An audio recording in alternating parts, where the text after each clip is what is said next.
آپ نے کہا نا یہ افغان لیڈر سے، اس وقت تو جو پاکستانی قوم کے یہ ہیرو تھے سب، سارے کے سارے ہیرو تھے، یعنی میں جاننا ہیرو تھوڑا تھے سا، اور ہم نے بنایا ہے انہیں ہیرو. ہاں آپ نے بنایا انہیں، یہ زیادہ امپورٹنٹ میں ہے. تو دیکھیں میں تو ان لوگوں میں تھا نا کہ ہم تو بہت جذباتی تھے نا. ہمارا خیال تھا روس آ گیا افغانستان، اب اس کے بعد وہ ہمارے پہ آئے گا اور ہمارے اوپر سے گزر جائے گا، تو ہم نے ان کو روکنا ہے. اور ہمارے بڑے ڈفرینٹ ویوز تھے سینٹرل ایشیا کے بارے میں، کمیونزم کے بارے میں.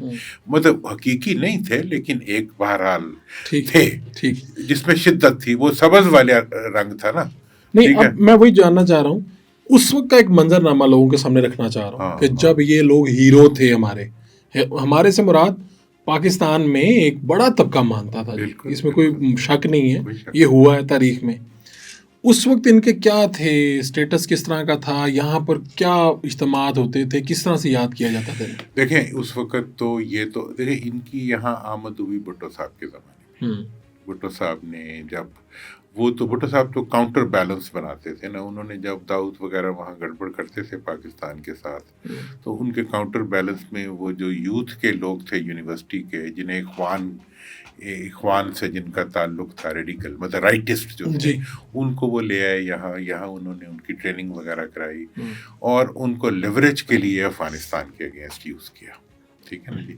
اور وہاں سے پھر ان کی بیس یہاں بن گئی اور وہاں اور یہاں کا ایک ٹکراؤ شروع ہو گیا. ٹھیک ہے نا جی.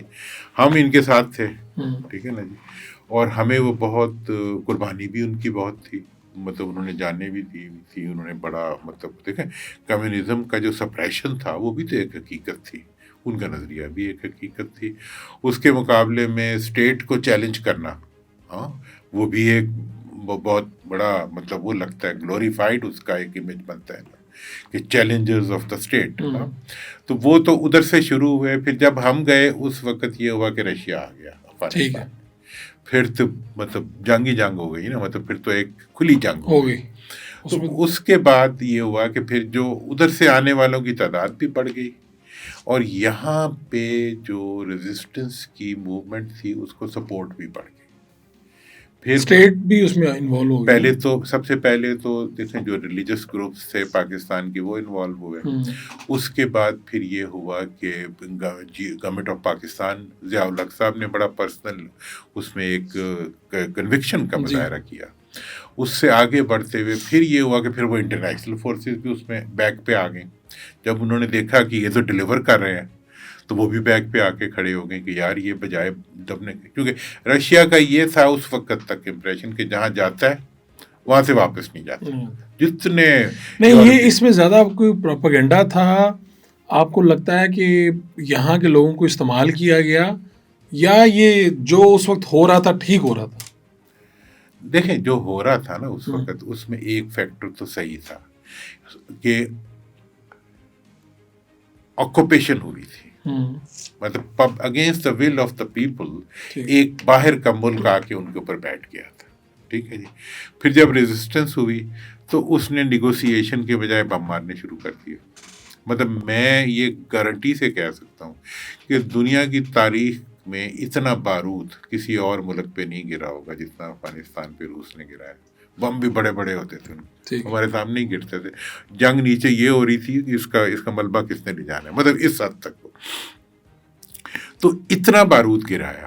ٹھیک ہے جی. اور اتنی ان کی وہاں پہ وہ ہوئی ڈیتھس ہوئی، اتنی شہادتیں ہوئی، اتنی کیجولٹیز ہوئی کہ وہ خود ایک گراؤنڈ پہ اوریجنل ماحول بھی بن گیا. ٹھیک. اور اس کے مقابلے میں جو ریزسٹنس کھڑی ہوئی تھی، دیکھیں ریزسٹنس والے جو ہم ان کے وہ رہے ہیں نا ٹرینی، وہ ہمارے ٹرینی بھی رہے ہیں. ہم نے ان کے ساتھ تمام دہشت گردی بھی دیکھی ہے، ہر چیز دیکھی ہے. تو وہ جو کہتے تھے وہ یہ کہتے تھے کہ جب اپریسر جو ہے وہ آکوپینٹ جو ہے وہ جب ظلم کرتا ہے تو ہماری طاقت بڑھتی ہے.